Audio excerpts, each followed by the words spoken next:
to you live from the Vegas Video Network studios, just steps from the Las Vegas Strip.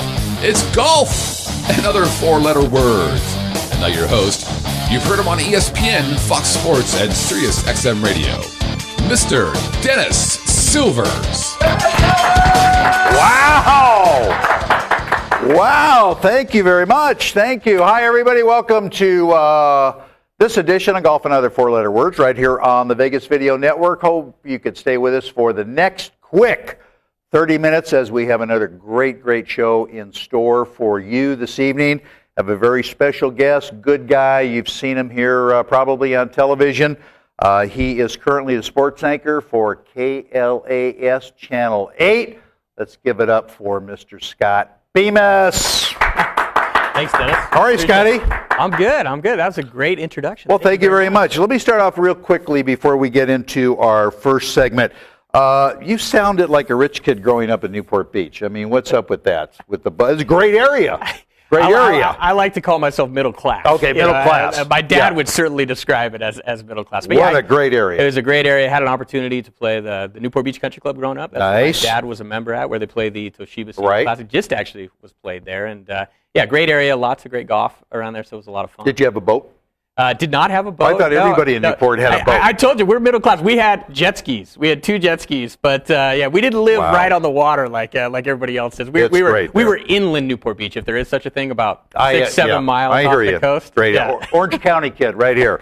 All right, graduated USC, great school with a degree in journalism. What got you into the journalism field? Well, it's kind of like... Did you grow up, I always want to be a sports broadcaster? I mean, it sounds so cliche, and everybody says it.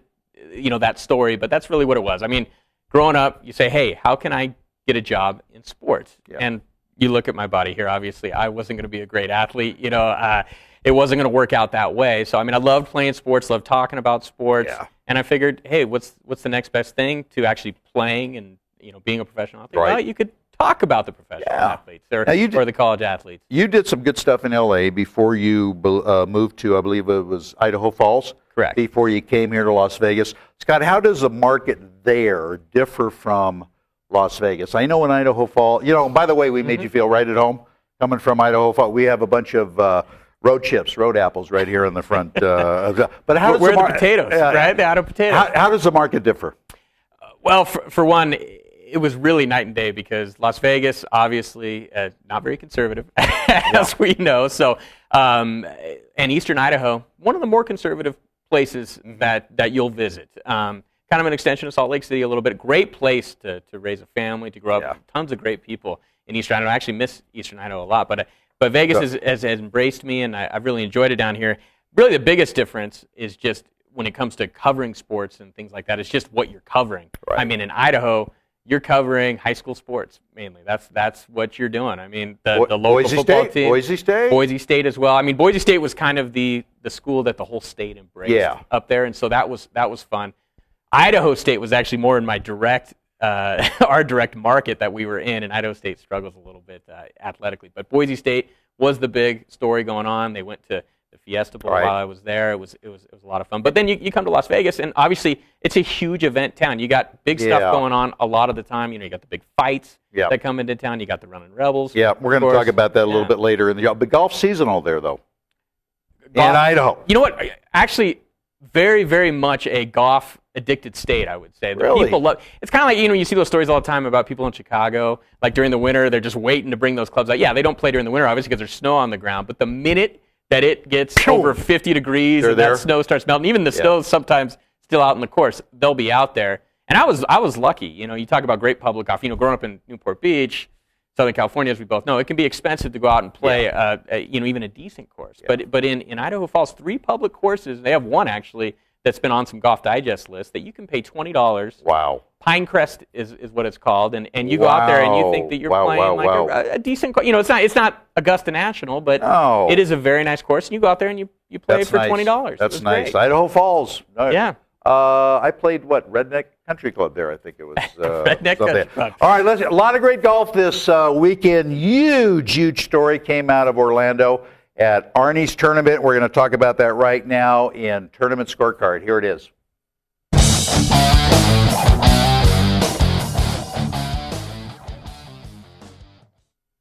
All right, welcome back, everybody, to Golf and Other Four-Letter Words. I'm your host, Dennis Silvers. Scott Bemis from Channel 8. Huge story, Scott. Tiger wins for the 7th time at Arnie's Place at Bay Hill, the Arnold Palmer Invitational. I've got to say, I watched most of the tournament, played awfully good, and I think the big difference in this event was, Scott, as we were talking about earlier, he made a lot of putts. He looked good. Short game was a little bit better.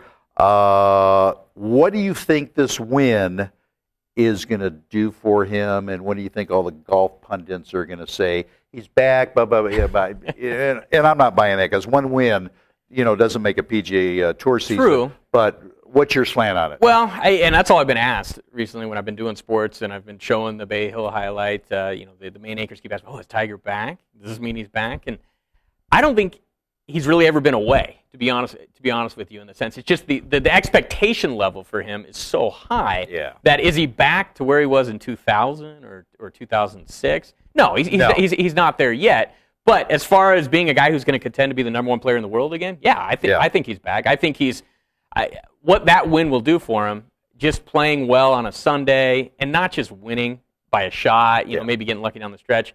I mean, you saw the scores that were there on Sunday. I mean, there was an 84 from Jeff, over 83 from Anthony Kim. Yep. I was looking down the scores. Only, I think, a few scores in the 60s even on Sunday. Not an easy golf course. It was apparently the greens were rock hard on that Sunday. He goes out and he shoots 200, makes it look really easy, wins by 5 shots. He didn't just squeak away with a title or come from behind. It was kind of like old Tiger. Comfortable walk. Yeah, comfortable walk. And I think that's a good sign for him. I do too. It shows you what a win does on the PGA Tour, especially for a guy like Tiger. His odds got cut in half. He was 7-1 for the Masters. Now he's 7-2. Also, total majors in 2012. He's 2-1 to win at least one. 66-1, the Grand Slam, but that's not going to happen. I have my doubts whether he's going to win one anyway, but this got to be great news for him. It is, and when it comes to the majors, I think if you're betting on Tiger to win a major, you're basically putting your money on him to probably win the Masters. I think is the way you're looking at it at this point. I mean, yes, he can win an Open, a U.S. Open. He can win a British Open. PGA probably also a little closer to the Masters as far as not a ridiculous setup. But I think the thing that as I'm thinking about it here, that maybe bodes well for him is how he's driving the ball as far as the driving accuracy when it comes to those majors, when it comes to like playing a U.S. Open. At the Masters, even when he was at his worst the last couple of years, absolute worst, what did he do? He's still tied for 4th both those years. So now that he's playing well, coming in with some momentum, I mean, I got to believe that he's definitely a betting favorite, and I'm wishing that I got in when it was 7-1. I bet you do. Well, we're going to see a lot of things could change in 2 weeks. Swing could change, attitudes. A million things could happen. I just don't think he's going to win the Masters this year again. But it's going to be a great tournament. Yanni Sang, currently ranked number 1 lady player in the world, just wins her 2nd tournament in a row down in Southern California at La Costa, where I'll be this coming weekend doing a remote for CBS Radio. The Kia Classic, with that win, she becomes the 2nd youngest player to reach 15 LPGA Tour wins. She's 23 years old. I'll bet who the number 1 is at 22 years old. I just know you know. Nancy Lopez? You got it. Bing, bing, bing. Give him a bell. I cheated. I read the Wire story. But seriously, you talk about golf every weekend when you're anchoring the sports. What do the Americans, what are they going to have to do, Scott, to step up to the plate to start winning more tournaments? If you go down week after week after week in the top 10, the top 12, 8 of those names are European or Korean players. What's happening to our American gals? What do they got to do? It just looks like that, like you said, the Asian countries, I mean, golf has blown up there, apparently, when it comes to women playing golf. And they're just producing them at an incredible rate. But there are still some great American players out there. Sure there are. I mean, I was looking at Lexi Thompson, the youngster, Michelle Wee, obviously, Paula Creamer. Mm-hmm. They're there for whatever reason. I don't know if maybe Yanni has kind of gotten in their heads a little bit, kind of like the Tiger, the Tiger effect a little bit, in that sense that maybe they're just, they're a little intimidated right now. Well, I'll tell you, I like the way she plays because she's got a huge advantage. She's strong. She hits it a mile. She's got a big distance advantage on most of these gals. She's aggressive. She goes for pins because she's hitting short irons where the other gals are just kind of deking it down the fairway, playing more conservative. They can't hit the same kind of shot she does.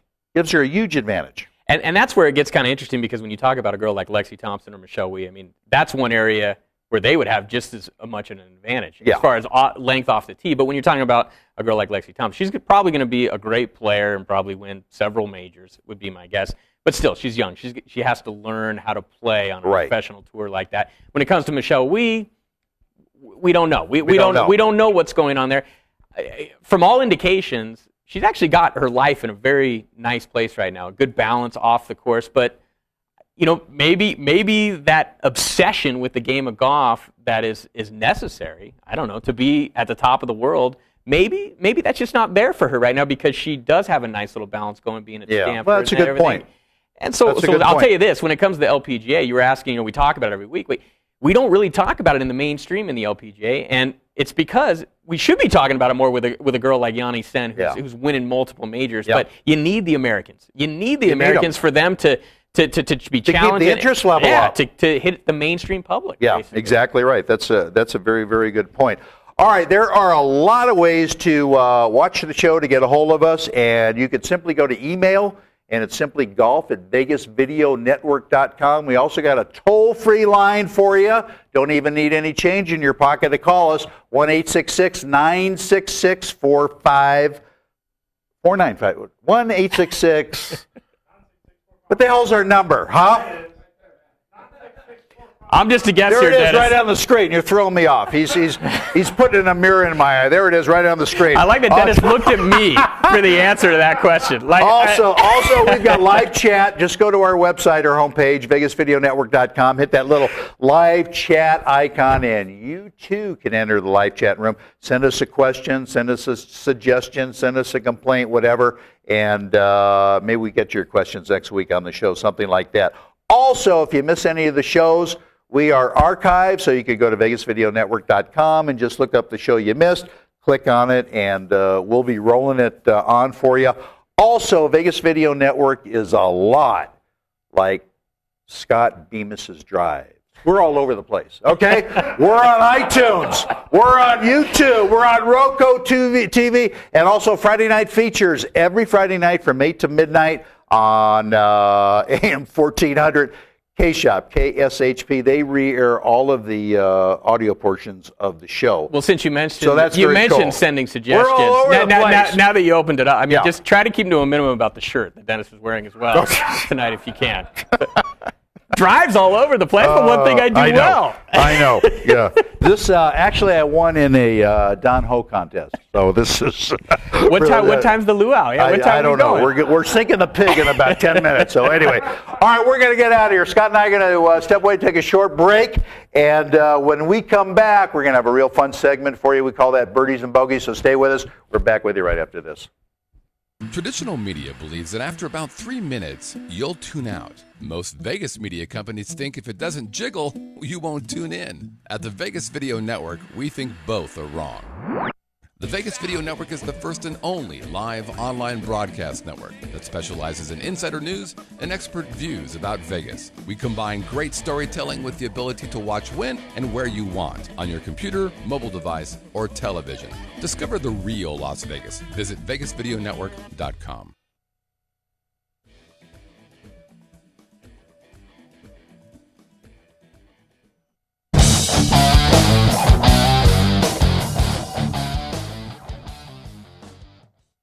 All right, get ready for Birdies and Bogeys, everybody. Welcome back to Golf and Other Four-Letter Words here on the Vegas Video Network. Scott Bemis, Dennis Silvers. I'm going to give you some stuff. Let me know, birdie, bogey, double, whatever you think. I say the dread it. Father and Son Challenge returns this year, scheduled for December 15th and 16th in Orlando with Arnold Palmer, again, being the chairman of this event. There are 18 two-man teams. It's a touring professional and his son, okay? that are playing, and Arnold Palmer has indicated there's a good possibility that he's going to pick one of his grandsons or whatever to play in this event. I don't know, Scott. Birdie or bogey? I think I have a little bit of a different take on this than you do. I'm going to say birdie on this one. I enjoy watching the Father-Son Challenge. The reason I enjoy watching it, you see the Floyds out there. You see the Trevinos. It's kind of fun to see the sons, in my opinion, of PGA Tour legends sometimes. See, they're usually pretty good golfers, like they're around scratch or something like that, but kind of to see their limitations or what it takes then to get to that next level and to be, like, say, a Bill Haas, someone who actually made it onto the PGA Tour, to see that difference that exists. And part of me, too, gets a little nostalgic when I think about a Father-Son Challenge, because I played in several father-son events as a junior golfer. In fact, played one where against Tiger Woods and his father as well. Wow. They were in the same group as us. It was my older brother and my dad who gave them a real run for their money at the time. But it kind of makes me a little nostalgic, so I say birdie. It's kind of a fun event. Did Tiger have any women following him then? He was only, I think, 11 at the time. Okay, so, well, I didn't take a look. I number one, I just don't think this has a lot of entertainment value. I don't give a hoot about Bernard Longer's kid, playing golf with him. And mostly important, I think if Arnold does play, he's done. I think he's going to embarrass himself, Scott. Well, don't you think, though, that people still at this point like to see Arnold Palmer playing golf? I mean, the ultimate fan-friendly golfer. I mean, the king. I see your point. Is it going to drive television ratings to the point of, say, the Masters? No. But as far as a silly season fun event. It is silly. Yeah, if they're trying to make it into a bigger thing, then yes, I would say bogey. But just as a fun thing to do every now and then, I would say bogey. I'll give him a pass on that. All right, it's official. The PGA Tour just announced last week that the end of Q School, as we know it, which I think Q School is the best golf whole year, to watch these guys come down the sixth day and the last three holes throwing up all over themselves and choking and whatever, because they're trying to get their PGA Tour card. They're going to make the nationwide tour as the primary path now to getting your card on the PGA Tour. And also they said starting next year, the PGA Tour season, rather than starting in early January in Hawaii, is going to start in October, okay, which might have some ramifications for some of the events in the fall series. You think it's a good idea, number one, Scott? And what do you think this might do for the Shriners Tournament here in Las Vegas? Well, I think it's the overall context of the idea. I say definitely a birdie on this one. You mentioned the Shriners. Fall series event. Both of us have been out there, covered it here in Vegas. It just lacks a little juice to it, whatever it is. And although just making FedEx Cup points available isn't going to make this a gigantic event, it will help it on some level. I agree. It's going to help that this will now be like the beginning of the tour season. It'll give it a little more juice. It's not going to overhaul the event and suddenly have Phil and Tiger and Rory showing up in Las Vegas. Right. But that helps. The one downside, I think, is that Q School thing you talked about, as far as 6 rounds of golf basically deciding your future. But let's be honest. You have to be a hardcore golf fan to really even know Q School is going on. So even though all this drama exists, unless you've read Feinstein's book or know what's going on, that's a good point. Nobody knows it's going on. So in this sense, I think people will kind of realize, okay, we're at that point now where the tour season is going to start. So Q School is going to be around that time. They might be aware that these 3 events are going on. I still don't think those 3 events are necessarily going to be huge deals. No. But for your hardcore golf fans, it's going to be pretty cool because you're going to have guys basically playing 3 events to try to decide who gets their card. And it's going to be interesting to see, like you say, it's going to. They're not quite sure yet whether they're going to award full FedEx Cup points or half points here for the event here in Las Vegas. And also, one of the reasons they're doing it, because Nationwide, they're losing them as a sponsor, umbrella sponsor, at the end of this year. So they want to pump up, they want to hype up the Nationwide to attract an umbrella sponsor. And like Scott said, they're going to do 3 tournaments. People off the PGA Tour money list, the top players off of the Nationwide, 3 tournaments, and we'll see how it goes. I think it was definitely one of those things where those fall series events get a big boost from this, because they were just throwaway events. To be honest, I mean, they weren't even part of the FedEx Cup season, so it's kind of silly almost to have a season and then have like 4 events that don't even really factor into the main part of the season. And like you said, you have to be a hardcore golf fan. I agree. To really get into. I agree. All right, this is a cute one here, too. The Asian Tour has been sued by 4 Asian Tour players that were suspended after refusing to pay $5,000 each for a fine because they played on an opposing tour.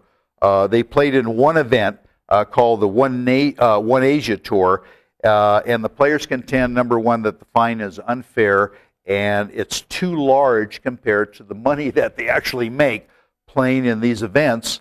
So rather than stay with 5, the Asian Tour says, oh, really, you don't like it? We're going to make it $10,000. So they doubled the fine on these guys. Birdie or bogey? Sounds like a bogey to me, because last time I checked, professional golfers, it's not like they were signing huge contracts with the New York Jets with big signing bonus or anything. I mean, I didn't necessarily know. I don't know what kind of paperwork they sign with whatever tour that they play on, but it sounds to me like you should have the freedom to go out and play other events if you want. Sure, they have rules in place, like you have to play a certain number of events to be on a tour and things like that, but as long as these players fit that criteria, it just seems a little out of whack with being a golfer, an independent contractor. I do too. And as you may or may not know, all the players here on the PGA Tour are allowed to play on another tour, provided they play a minimum of 5 events here before they go play in Europe or something like that. So it's going to be interesting to see how that comes out. All right, finally, the King, Arnold Palmer, says he's very disappointed and a bit PO'd. He's a little bit upset that both the number 1 player and the number 2 player in the world, Luke Donald and Rory McIlroy, respectively, passed his event last week at Bay Hill. Arnie says, well, I went out of my way to go overseas and play in the Open and play here and this and that. At least those guys could have come here. Birdie or bogey for Arnie? I'm just not buying it. I'm going to give Arnie a bogey on this, but I will say I kind of agree with Arnie that I would have loved to have seen those guys over here because I want to see as many events as possible with Tiger and Rory and Luke, and especially Tiger and Rory at this point because there is a budding rivalry that could be real awesome for golf fans that hopefully we'll get to see an event this year, maybe a major where those two are there at the end, on a Sunday. That would be great. But when it comes to so much travel involved with golf, going back and forth, especially if you're Rory or Luke, I mean, I guess they probably have places in the United States. So I don't know if they went all the way back home on these off weeks or not. But if they were in Florida and they were just taking a week off in Florida, then I'd say, okay, Arnie, I agree. You got a point there because this is Bay Hill, and this is a big deal. And, it's not like Rory McIlroy, for as long as he's been a professional, has always taken, at least 2 to 3 weeks off before the Masters. Same thing with Luke Donald. Can't force these guys to play. They're independent contractors. They make their own schedule. Yeah, it would have been nice to show up, but you know what? It couldn't have worked out any better for Arnie because Tiger won the event, number 1. Arnie wasn't even there. He was in the hospital because his blood pressure went up, seriously, and he wasn't there on the 18th green to whatever, but he's okay now. He's all right now. They can't play every week. I mean, they can't play every week. They can't, or they could, but they won't. I mean, it's been proven over time. That's exactly right. So, I mean, Rory, I think, has shown a commitment to playing in the United States this year. He's played several events, so I'm going to give him a pass on this one. All right. That's going to do it for Birdies and Bogeys. We're going to step away, take a short station ID, and when Scott and I come back, we're going to kind of just chew the rag, and we're going to find out what it feels like to be a real sports anchor. So stay with us. We're back with you with golf and other 4-letter words right after this. This is David Ivey from Pub Crawl. It's funny because this is David from. You should just leave it on. Hi, I'm David Ivey from Pub Crawl, and you're watching the Vegas Video Network.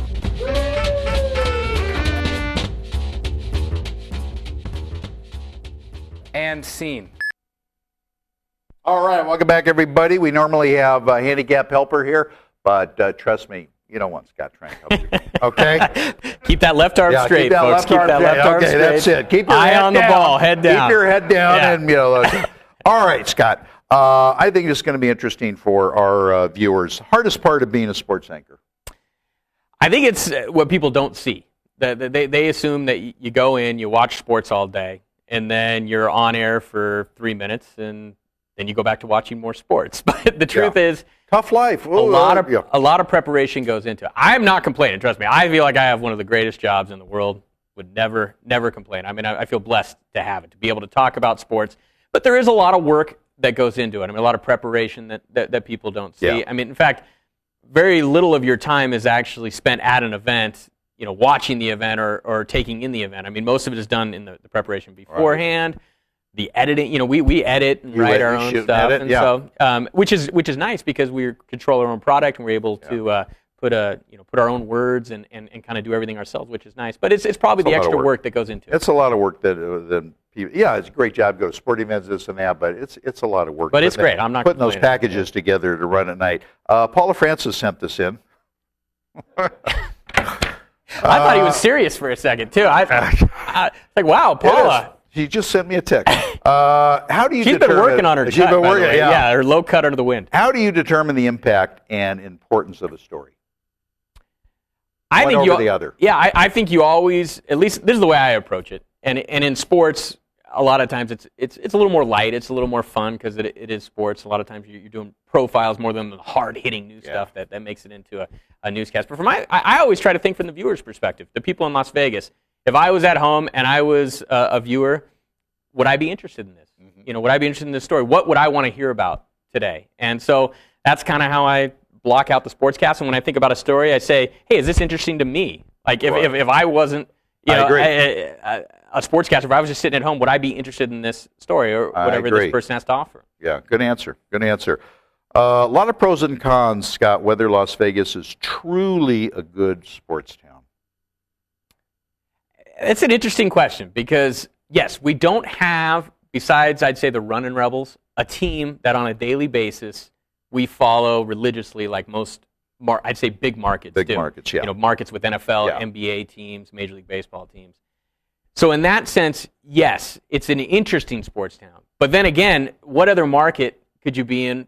There is no other market where you'd have Mayweather Cotto or if Mayweather Pacquiao ever happens, it's going to be the biggest sports event going on in the world that weekend, and you're right here in that town. And plus you have big time people coming into Las Vegas all the time for different things. The Michael Jordan Celebrity Invitational coming up. I mean, how many cities get to host an event like that? Where Aaron Rodgers, you got Jordan out there, you have Greg Maddux, John Smoltz, guys playing. So there are all kinds of interesting things to cover. I would say on the day-to-day basis, sometimes it struggles with what do you cover on a day-to-day basis as far as, if you're in LA, you're covering the Lakers, SC, the Dodgers. So what do you cover? Well, you go out and you find interesting stories. That's what you try to do. Yeah. Speaking of Mayweather, I mean, where else can you see Mayweather in court during the day and fighting at the MGM at night? I mean, come on. All right.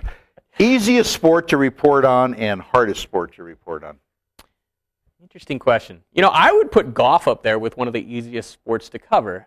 It's a lot to cover if you're geographically speaking. If I'm out there as my own camera guy trying to run around cover a golf event, it's tough. But what I mean by that is just the fan or the media friendliness of the athletes that you're covering. Yeah. And so golf, those guys are always great. I mean, Charlie Hoffman, from Las Vegas, one of the best. Our local guys are good. Yeah, I had a chance to speak with him. Some of the other Las Vegas guys, they're so nice. You could call them up anytime and they'd be willing to help you out if at all possible. The tougher sports, I think, is when you start dealing with the egos associated with big-time NBA guys or big-time NFL guys or things like that. Whenever the media becomes something, and I understand why it is to them, so I give them a pass on that because they're dealing with this on a day-to-day basis. But whenever the media it becomes a pest to them, and so when you're trying to get in there and it's basically like you're almost like a pest to them, that's when it becomes difficult to cover. Yeah, exactly. That's a good point. That is very good. Finally, if you were in charge of the Shriners event here, what are a couple things that you would do to give the event a little more pizzazz, or what would you change? I think part of that answer has already happened as far as they needed some kind of scheduling adjustment to make this a more meaningful event. And that's happened already, that it's become part of the FedEx Cup playoffs. And so that, for one, has been big. The next thing is, the Justin Timberlake aspect of it, it's Las Vegas, so it's the entertainment capital of the world. I like the fact that they try to have a host like the Bob Hope does, and have an actor or celebrity.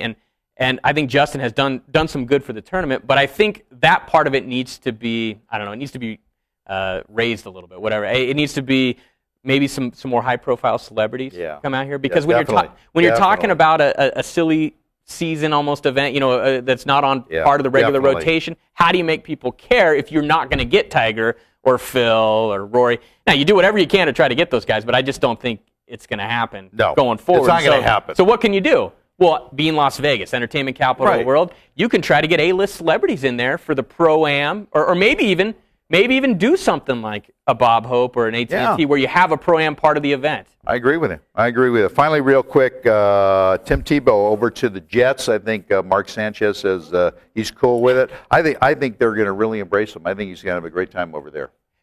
Part of me feels a little bit bad for the former Trojan, Mark Sanchez, because I'm a big fan of Mark Sanchez coming out of SC. I thought he was a really good college quarterback in the year that he was there, only spending 1 year. Yeah. And I feel like that he still has a bigger upside than he's shown, I guess. That at this point, he's shown glimpses of being a really good quarterback. Yeah.